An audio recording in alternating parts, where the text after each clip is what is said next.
কিছুদিন আগে আমার বাপের বাড়িতে গৃহপ্রবেশ ছিল। যেখানে এই পুজোটা হচ্ছিল সেখানের সাথে আমার ছোটবেলার পুরনো অনেক স্মৃতি জড়িয়ে আছে। এখন এটা ফ্ল্যাট হয়েছে, আগে এটা ছিল আমাদের পৈতৃক বাড়ি। ছিল দোতলা বাড়ি, যেখানে আমরা সবাই জয়েন্ট ফ্যামিলিতে থাকতাম। দাদু ঠাকুমা, বাবা মা, দুজন জেঠু, দুজন জেঠিমা, দুজন কাকু, দুজন কাকিমা, আমার 3 পিসি, আর আমরা কাজিনস ছিলাম 8 জন, 3টে ভাই আর 5টা বোন। প্রায় 20 জনের ওপরে মেম্বার্স ছিলাম, যারা সবাই মিলে একসাথে এই বাড়িটায় থাকতাম। তখনও আমাদের রুম ছিল দোতলায়, আর বারান্দাটাও ঠিক এমনই ছিল, যেখানে বসে না জানি কত স্মৃতি জড়িয়ে আছে। আমার জন্ম থেকে গ্র্যাজুয়েশন অবধি কেটেছিল এই বাড়িটাতেই। তারপর বাবা অন্য জায়গায় বাড়ি করায় আমরা শিফট করে যাই। দেহি আয়ুর বৃদ্ধিঞ্চ ধনাঞ্চ আরোগ্যং দেহি গৃহমে।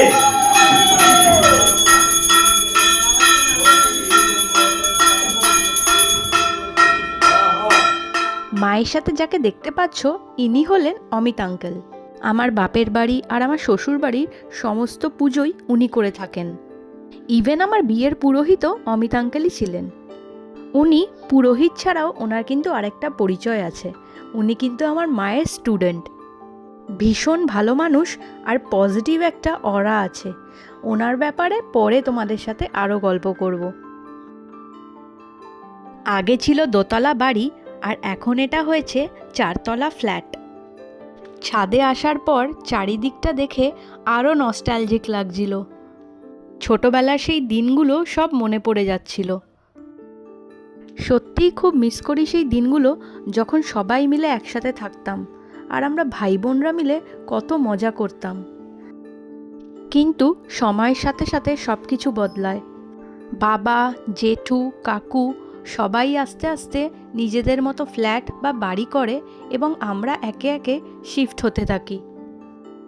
এখন আর একসাথে জয়েন্ট ফ্যামিলিতে থাকা হয় না ঠিকই, কিন্তু বাড়িতে কোনো অনুষ্ঠান হলে আমরা সবাই আবার একত্রিত হয়ে যাই। যাই হোক, আমার ছোটবেলার গল্প পরে আবার করব তোমাদের সাথে।